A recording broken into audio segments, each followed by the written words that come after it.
So okay, KGX, kung sa akin lahat, pag-aralan natin ngayon yung galaw ng market, no? So, weekend, Saturday, kung mapapansin natin, palaglag talaga siya, no? Palaglag siya, tapos biglang umangat. So far, kung mapapansin natin, yung nakaraang linggo is weekend pump, no? Friday pump. So ito, yung Friday is nag-drop siya, di ba? So nag-drop, tapos biglang umangat. So biglang sa bandang huli, nag-drop ulit.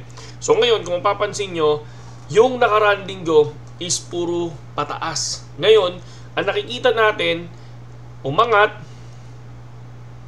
no? Pagdating ng 25, Friday, bumagsak, tapos biglang umangat ulit, and then pagdating ng 26, ngayon, biglang nag-drop. No? Biglang nag-drop hanggang ilalim. Ngayon, umaangat ulit. So, meaning, ang para sa akin is weekend dump. Anong nangyayari?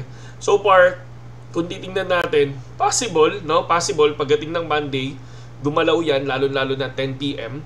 ng gabi. So, pumiyak pa ako kanina.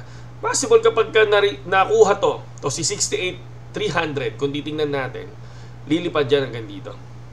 Hanggang 69,300 ulit. Okay, hanggang kunin niya si 69,500. Okay? Tulad ng sinabi ko sa inyo, ito yung mahalaga dyan lagi. Dapat lagi kayo may guhit, no? Kung titingnan nyo, bakit hindi kami natatalo basta-basta? Kasi naniniwala kami dun sa guhit namin. Di ba? Bakit? Ba't kami naniniwala? Syempre kami may gawa nito Di ba? So ngayon, ito yan.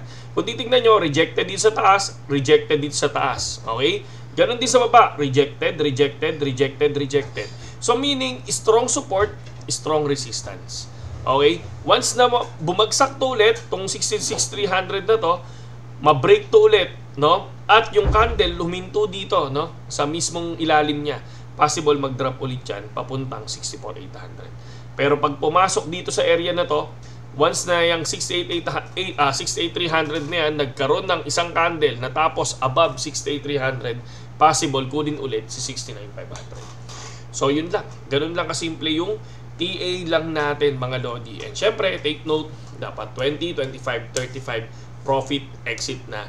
And syempre, 30% cut loss. Yun yung ginagawa ko. Hindi yun financial advice, pero yun yung ginagawa ko mga idol. Okay, sa mga wala pang BitGet mga Lodi, no? Nandiyan yung link natin sa description, no? Tapos sabay-sabay na tayo mag-trade dito sa BitGet, okay? Tapos, papakita ko naman sa inyo, syempre, yung ating spot trading. Okay? So, sa atin naman sa spot, ano yung meron tayo ngayon? So, assets. Punta lang tayo sa assets. So, punta tayo sa spot. So, yan. So far, ito tayo ngayon. So, SLP, nag-drop si SLP, no? So, kanina, 8,000 na to mga Lodi. So, hindi tayo nakapag buy low, sell high kay SLP. Kasi si SLP kasi, nagba-buy low, sell high ako dyan. Di ba? So, ngayon, negative 400 tayo SLP.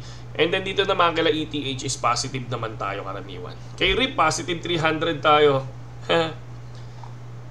So, 200.